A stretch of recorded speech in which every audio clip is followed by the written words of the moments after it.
इंसान की जिंदगी को भूल भुलैया बना दिया है तुमने। वो जिंदगी भर भटकता ही रहता है। आसक्ति की इस भूल भुलैयों से बाहर आकर वो व्यक्ति का रास्ता पकड़ना चाहता है। मुक्ति के रास्ते पर वो बढ़ना चाहता है, लेकिन उसे भूल भुलैयों से बाहर आने का रास्ता ही नहीं मिलता। इतना उलझ जाता है कि वो रिश्तों की भूल भुलैयों को ही तुम्हारा परम धाम समझ बैठता है। मृत्यु जब सामने आकर खड़ी होती है तब उसे एहसास होता है कि उसने जिंदगी में कुछ पाया ही नहीं, गंवाया ही गंवाया है। मुक्ति का मार्ग तो नहीं ढूंढ सका, आसक्ति में ही पूरा जीवन उलझ गया।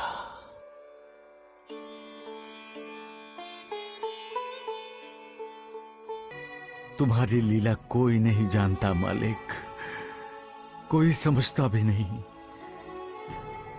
कौन से प्यादे को तुम कहां से कहां लगाओगे, किसको वजीर बनाओगे, कोई नहीं जानता। तुम अपनी संतान को दुखी देखना ही नहीं चाहते। जब तुम उसके साथ होते हो तो फिर तुम्हारी दुनिया में कोई अनाथ कैसे हो सकता है? कोई कहता है कि तुम बेरहम हो, निर्दयी हो, लेकिन आज तुमने ये साक्षात्कार हर किसी को करवा दिया होगा कि तुम तो रहमदिल हो, कृपालु हो, दयालु हो, करुणाकर हो। तुम्हारे दिल में तो दया का समुंदर बह रहा है, जो कभी खाली होता ही नहीं है, जिसकी लहरें सदा ऊंची ही उठती हैं, कभी नीची नहीं होती, आगे ही बढ़ती हैं, पीछे कभी नहीं हटती।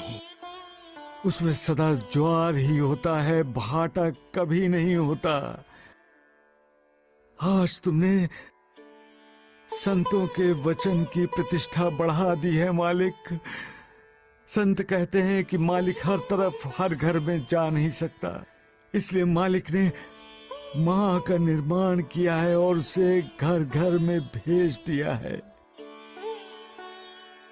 संतों का ये वचन आज तुमने सत्य कर दिया है मालिक। ये साईं बाबा तुम्हारा कृतज्ञ है मालिक। दुनिया भर के लोगों पर इसी तरह अपनी कृपा बनाए रखो मालिक।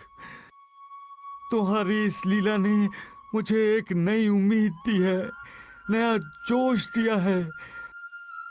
आज मैं जान गया हूं मालिक की दुनिया में मैं अकेला नहीं हूं। मेरा साथ अब मालिक तुम दे रहे हो। तुम्हारी जय हो मालिक, तुम्हारी जय हो। आज क्या देखा शिरडी में? दुख और पीड़ा गुरुदेव। अरे साईं, वो तो तुम रोज ही देखते हो। गुरुदेव, हर रोज नया दुख, नई पीड़ा। हर किसी का दुख, हर किसी की पीड़ा अलग अलग होती है गुरुदेव। साईं, ये दुख क्या है?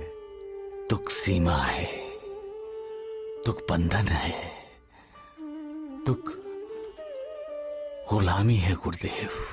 और आनंद? आनंद, आनंद सीमाओं का टूट जाना है। आनंद स्वतंत्रता है, बंधन से मुक्ति पाना है।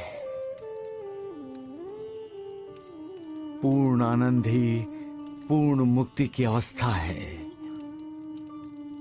मोक्ष और पूर्ण आनंद में कोई अंतर नहीं है गुरुदेव। जो पूर्ण आनंद को उपलब्ध है वो मुक्त है, और जो मुक्त है वो पूर्ण आनंद को उपलब्ध है। साईं, पूर्ण आनंद कैसे पाया जा सकता है? दुख को दूर करके गुरुदेव। लेकिन अफसोस की बात यह है कि जो भी कोई अपने दुखों का इलाज करना चाहता है वो ये नहीं सोचता कि दुख क्या है। दुख क्या है ये बिना सोचे जो दुख दूर करने का उपाय करता है वो कभी दुख दूर नहीं कर पाता। ऐसा क्यों? क्योंकि मूल कारण समूल नष्ट नहीं होता।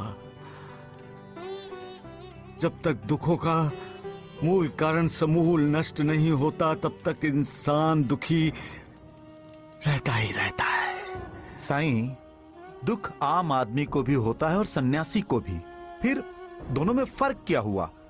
गुरुदेव, मनुष्य के जीवन में बहुत दुख है और मनुष्य अपने एक एक दुख को दूर करने की कोशिश में लगा रहता है। जो एक एक दुख को दूर करने में लगा रहता है वो आम आदमी है। और सन्यासी? जो सब दुखों के मूल कारण को समूल नष्ट करने में लगा रहता है वो सन्यासी है। वाह साईं वाह, बहुत अच्छी बात कही तुमने। कोई मिसाल दे सकते हो? गुरुदेव, ये उस समय की बात है जब अलग अलग राज्य होते थे, अलग अलग राजा होते थे। एक राजा दूसरे राज्य पर आक्रमण करके विजय प्राप्त करके अपने राज्य की तरफ लौट रहा था। उसने अपने अमात्य से कहा, अमात्य, हम इस राज्य के सभी साधु सन्यासियों को अपने राज्य में ले जाना चाहेंगे ताकि साधु सन्यासियों को देखकर हमें अपनी इस विजय की याद आती रहे। अमात्य ने यह नहीं कहा वो साधु सन्यासी है, वो राजा का हुक्म क्यों मानेगा? अमात्य ने यही कहा गुरुदेव। और राजा ने म्यान से अपनी तलवार निकालकर कहा, मौत का हुक्म तो मानेगा। राजा को खबर मिली कि पहाड़ की चोटी पर एक साधु ध्यान लगाकर बैठा है। राजा अपने अमात्य, अपने सेनापति और कुछ सैनिकों के साथ साधु के पास पहुंचा। साधु ने ध्यान समाप्त करके आंखें खोली तो सामने नंगी तलवार दिखाई दी। साधु ने हैरान होकर देखा तो सामने राजा अपने काफिले के साथ खड़ा था और राजा ने उसकी गर्दन पर तलवार रखी थी। साधु डर गया होगा? नहीं गुरुदेव, उसने राजा से पूछा, क्या यही तुम्हारी संस्कृति है? राजा ने कहा, मैं तुम्हें अपने राज्य में ले जाने आया हूं, चुपचाप चलो नहीं तो तुम्हारी दो टुकड़े कर दूंगा। तो फिर साधु ने क्या कहा? साधु ने कहा, कर दो टुकड़े, मैं भी तो साक्षी होना चाहती हूं जिसके तुम टुकड़े करना चाहते हो।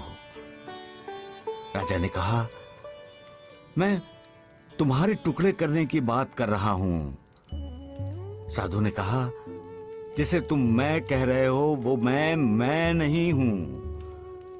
राजा असमंजस में पड़ गया। तब साधु ने कहा, ये तो मेरा शरीर है, मेरा बंधन है, मैं शरीर नहीं हूं, मैं तो बंधन से मुक्त होना चाहता हूं, चलाओ तलवार।